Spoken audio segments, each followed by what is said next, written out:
Welcome into Straight Up Sports. I am your host, Devin Albertson. On this show, I start off the week talking college football on Mondays, followed up with the NFL on Tuesdays. On Wednesdays, I dive into the world of Division II football. And finally, on Thursdays, I will tackle Missouri 8-man football. On Fridays, I will review what I talked about Monday through Thursday. Also want to make sure to ask you to follow Straight Up Sports on Twitter at show_straight and to follow my personal account at Devin Albertson. Straight Up Sports starts now. And welcome in to Straight Up Sports. I'm Devin Albertson, your host.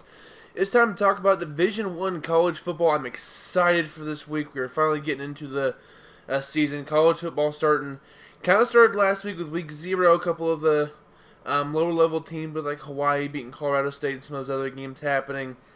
But some of the bigger games are going to start happening coming up this week. And I cannot wait. Labor Day is always a fun time because that means college football is here. It's one of the best times all year is whenever college football restarts. And I just can't wait for it to start. NFL will be going into week 4 this coming week, so that's going to be exciting. This means we're 1 week closer to roster cutdowns in week 1. It should be exciting there for the NFL. D2 football, they start this week as well. A lot of teams starting on Thursday, so we'll make sure to get all the information on Wednesday. 8-man football will be in week 2 coming up. This is what we have coming up this week. Also, we can review on Friday. It should be a jam-packed week. It's going to be our first full week of shows. Hope everybody enjoys that. Make sure to follow the show account on Twitter at show_straight. Thank you for everybody who's followed. Got quite a few followers just this first couple of shows. I want to thank everybody for reaching out and following the show account. I'm very thankful for you guys. But I'm going to start out here with the top 25 preseason poll done by the Associated Press. Of course, number 1 is Alabama. Clemson, Georgia, Wisconsin, Ohio State round out the top 5 with Washington, Oklahoma, Miami, Auburn, Penn State in the top 10. Pretty much your usual suspects. You got TCU, West Virginia, Texas is ranked, Oregon, LSU, some teams that probably won't be ranked at the end of the year, but are ranked right now. It's kind of the preseason poll. Means absolutely nothing, but does make for some good talking points for shows like this. A little bit of breakdown of the top 25. You got 5 SEC schools in the top 25. 2 of them in the top 3 with Alabama and Georgia, and 3 in the top 5 with Auburn coming in at number 9. So SEC, as usual, is well represented, even though I don't think LSU is top 25. Then they're talented-wise, yes, but I just don't believe in that Ogeron. I think they're going to fall out pretty easily coming into this year. I think Texas A&M is probably a better team. We'll jump them sometime in the year. Also, South Carolina and Florida are also probably better this year. So we'll see what happens with LSU, with the other ranked SEC team, and being Mississippi State. They're at 18. So the Big Ten, they have 5 teams in the top 25. All 5 of those are actually in the top 15, with Michigan being the lowest ranked at 14. 2 in the top 5 and 3 in the top 10. A very stacked conference, especially is it the Big Ten East, I believe it is, with Michigan, Penn State, Michigan State, and Ohio State all ranked. Wisconsin ranked 4th, Ohio State 5. Very exciting for the Big Ten this year with Penn State and Michigan State coming in at 10 and 11. A lot of good teams in the Big Ten this year. That Big Ten East is probably the toughest division in football this coming year. It's going to be really tough for one of those teams to make the playoffs, but I think one of them does. I'll get to that in a little bit. Let's see after the Big Ten, which I think at the top might be the best, but I think SEC might have a little more depth with it, so it's kind of the top 2 conferences. Up next, the ACC. They have 4 in the top 25 that are all in the top 20, with the lowest ranked team being Florida State at 19. I think they're a smidge overrated at this point, but we'll see going forward. They also have 2 teams in the top 10, with Clemson at 2 and Miami at 8. Both teams looking to try to get to the playoff. Clemson trying to get back in. Miami trying to return to their old glory. And then, of course, Virginia Tech, they're at 20 is their lowest ranking. So Virginia Tech and Florida State, both there at 19 and 20 for the ACC. The Big 12, they have 4 teams in the top 25. Only 1 in the top 10, which is Oklahoma. Made the playoff last year. They come in at number 7. You also have TCU, West Virginia, and Texas ranked early on this season. Pac-12, they have 4 teams in the top 25. 1 in the top 5 and 3 in the top 15. The top 5 team, of course, is top 10 team, of course, is Washington. The other 2 teams coming in is Stanford and USC. Both right there 13 and 15. So Pac-12 should be interesting. And then, of course, Oregon down there at 24. I'll get to them later. They could be a surprise team this year. Watch out for the Ducks. And then you have the other 3 teams that are ranked in the AAC. You got Central Florida, who came in at 21. They had a really good year last year. It'd be interesting to see how they do without Scott Frost this season. Mountain West, you got Boise State, also ranked down there at 22.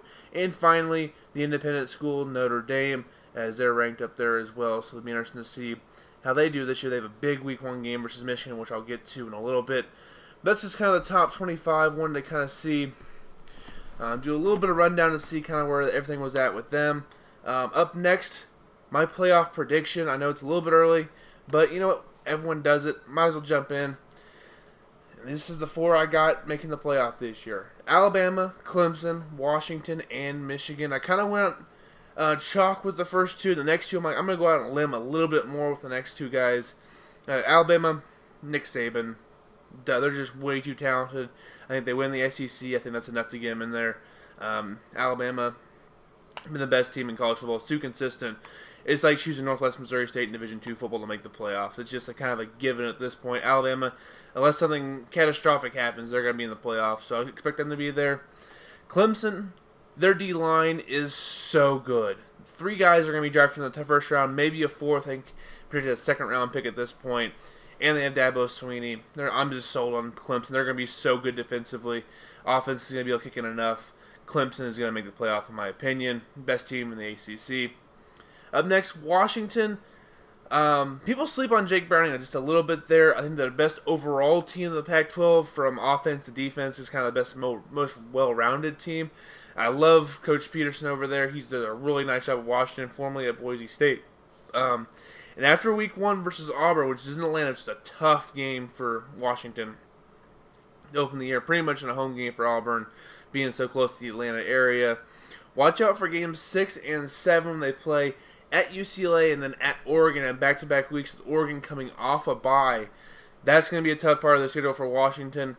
But I think if they're able to beat Auburn in Week 1, they could persevere through a loss to, say, Oregon later in the schedule and still be able to wiggle their way to the playoffs. I think Washington, they're going to win Week 1. They're going to have a little bit of wiggle room, I think. So it's should go big or go home for Washington this year. I like their chances, though. I think they're going to finally give a Pac-12 team a chance in the playoff here. But one thing to look out for them is they do play in the Pac-12. The Pac-12 has a little bit different scheduling. Will people watch them enough to kind of give them that boost? You kind of need that momentum from the committee to get in there. I don't know if they'll have it, but I think they're going to be one of the top 4 teams. So I'm putting Washington in. And finally, Big Blue, Michigan. I think this is the year Harbaugh finally gets into the college football playoff. I know he's 1-5 versus his rivals, Michigan State and Ohio State, in his division. But you look at Michigan State, I think they're a little bit down. I know they're going to come back from last year. Ohio State, they have a lot of controversy going on right there. I'll get to that later. I just like Michigan. Their defense, of course, is outstanding. They have Shea Patterson from Ole Miss. He's going to help that offense out, finally get them up to the level they need to be at. I do like their chances. Negatives, their schedule is super tough. They have at Notre Dame Week 1 to start the year. And then a 3-week stretch of versus Wisconsin, at Michigan State versus Penn State, and then at Ohio State to end the year a couple weeks later. So that's a tough schedule for Michigan there, but I think they have the talent this year, and I think they're going to be able to get to it. This is probably my least confident of the picks, but I just think Michigan will be that 4th team in the playoff. Other teams I consider contenders. Oklahoma, best team in the Big 12. Kyler Murray has big shoes to fill, but he's a great athlete. He was drafted by the Oakland A's in the last baseball draft. Everything I heard, he's going to be really good. The Sooners have been consistent, even with their head coach leaving a couple years ago, new head coach coming in. I like what Oklahoma's doing. I just don't know if they're going to be good enough defensively to kind of be one of the elite teams in the nation. And just one thing to look at here, will it take, like, say, a one-loss Oklahoma team over a Georgia or Alabama, something like that, or even a 2-loss Michigan team at the end there who wins the Big Ten? Would they do that or not? It'd be interesting to kind of see how that goes at the end of the year. Up next, Georgia, a super talented team. I like their chances to upend Powerhouse in Alabama, but I'm just not quite there to pick them yet. Kirby Smart does have something cooking there in Georgia, though. They're going to be a really good team for years to come. I just think one SEC team gets in this year, and I'm not going to vote against Alabama. So that's only knock against Georgia is they play in the same conference as Alabama, and I think that could knock them out. Up next, Auburn, them versus Washington on Labor Day weekend is going to be a lot fun for those two. A loss for Auburn would mean they would need to beat Alabama and Georgia, probably Georgia twice to make the playoff. That's just too tough. I don't think they have the ability to do that. So I think they're going to struggle a bit there. But Stidham is a really good quarterback. It's be interesting to see how he goes this year. Up next, the Nittany Lions of Penn State. You got Trace McSorley, a little bit underrated as a QB. And I love what James Franklin done there at Penn State. They came out with a list. The college football coaches voted on most overrated coaches, and he was on there. I think people are just jealous. He's that good. I mean, you can't tell me you made Vanderbilt relevant for the first time there ever, and then you go to Penn State and you revive that football team. He's a good football coach. I've seen them beat Urban Meyer head-to-head. I've seen him beat Jim Harbaugh head-to-head. He's a really good coach. And 3 of their 4 toughest games are at home. They get Ohio State, Michigan State, and Wisconsin at home. They get Michigan on the road.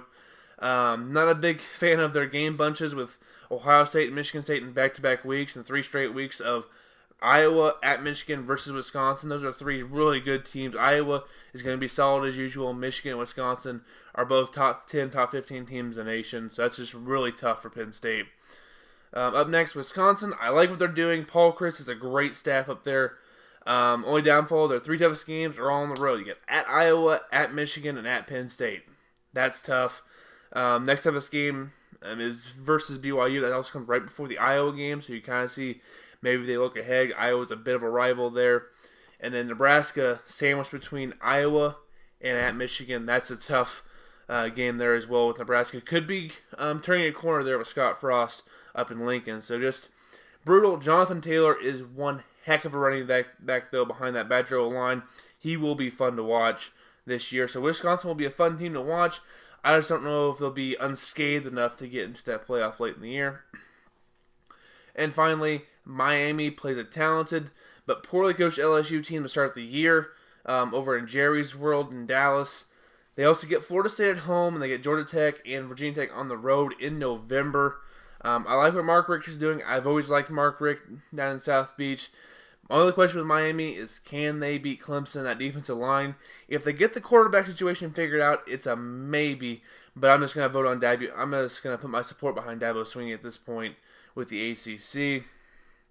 And some other teams that are kind of getting a lot of love that I'm not quite sold on to make the playoff. They're going to be good teams, but I don't know if they're going to be playoff teams. If you look here, Ohio State, Michigan State, Notre Dame, USC, Oregon, and every team in the Big 12 besides Oklahoma. If you look at these teams here, Ohio State, they've had so much going on this offseason with the Urban Meyer situation with Zach Smith. Personally, I think Urban should have been fired. He wasn't. Given a 3-game suspension. He'll miss the Oregon State and Rutgers, which is no big deal in those 2 games, but he also misses the TCU game, which is the big one. If they lose that one, that really hurts their chances before even going into conference play. Even though Nick Bosa is an absolute stud in that defense, he's going to be a top 5 pick in the draft in 2019. He is that good. I just think there's too many distractions. They might be able to use as a rallying point to get around, be like, hey, everyone's against us, all this cliches you hear with college football teams. So maybe they have a good year. I just think it's been too chaotic there for this season for Ohio State, and it could be a lost year. Michigan State, the schedule isn't too bad. You get at Penn State, you get Michigan, Ohio State at home. But I just don't know if they have the personnel to win those games against those teams. I do like Mark D'Antonio, but I don't think they have the horses this year to beat all 3 of those teams, or even 2 to 3 of them, to possibly get into the Big Ten Championship game to play Wisconsin, I think. So that's why I'm a little back on Michigan State. Notre Dame, and while I'm one of the few supporters of Brian Kelly, I know a lot of people don't like Brian Kelly. He's a screamer, he's a yeller. I think he's a good coach. I've seen him coach at every level of football, it looks like. He started at Grand Valley, which is D2. He was able to, I think his work was his way up to, I think it was Central Michigan or something like that, and then go to Cincinnati, and then finally up to Notre Dame. He's a really good football coach. He's won everywhere he's went for a reason. I just don't trust the Irish to make the football playoff. The O-line's still good, but I don't trust the defense. Their schedule is pretty tough. I just don't think Notre Dame has enough to get to that one-loss thing. They probably need to get to get into the playoff and even take out one of the other Power 5 schools to get into it. So it's going to be tough for Notre Dame, and they got Michigan in week 1. I like Michigan a little more than Notre Dame this year. USC, I think Sam Darnold covered up a lot of USC mistakes and a lot of their weaknesses over the past 2 years. I think they're going to show up in 2018. Those weaknesses will. And just too many tough road games. They have at Stanford, at Texas, at Utah, at UCLA. And sorry, I don't believe in Clay Helton. Up next, Oregon. Now, this may not be a team that others love, that I'm not sold on. I think they're going to be really good, and I want to give them a shout-out here on the show. I don't know if they're going to be good enough to make the playoff, but Justin Herbert, their quarterback, is a Heisman candidate, and I think he might be the best quarterback in college football this year. They're flying a bit under the radar. Herbert could be a Heisman winner. He could be the number 1 pick in the 2019 NFL Draft, even though I kind of lean towards Drew Lock when it comes to quarterback, the QB out of Mizzou, but we'll kind of see how that as the year goes on, how those guys kind of match up with each other going into the process. The 2 toughest games are at home, Week 4 versus Stanford and Week 6 versus Washington after having a bye, so that's interesting to kind of see there. Games they're going to dominate Weeks 1 through 3. They're going to put up a lot of points. They play Bowling Green, Portland State, and San Jose State. Not a tough schedule. That might hurt them later in the year when you look at strength of schedule and stuff like that. Middle of the schedule is tough. You got Stanford, at Cal, versus Washington, at Washington State the following week, then at Arizona, and you have versus UCLA. UCLA with Chip Kelly now, that's not an easy matchup anymore. Arizona's got that Khalil Tate kid. He's really athletic and talented. The Pac-12 is one of those conferences. There's not a whole lot of elite teams, but under that, there's just a lot of solid teams that can upend you any week. So that's why it's so tough to win out in the Pac-12. And also, head coach Cristobal is kind of an unknown at this point. And so I'm not sure if I'm going to put all my support behind Oregon. But I think they're going to be a fun team to watch this year. And also, the last thing, every team in the Big 12 outside of Oklahoma because, well, defense matters. So, sorry, I'm not going to believe in them this year. So that's what I kind of got going on there. We'll go to my games for Week 1, though. Up first, we have Washington and Auburn playing in the Chick-fil-A kickoff game at, I believe, Atlanta, in the Mercedes-Benz Stadium. It's practically a home game for Auburn, and they're technically a slight favorite in this one. But I think Washington pulls off the upset with 6-9 on the road game, neutral site.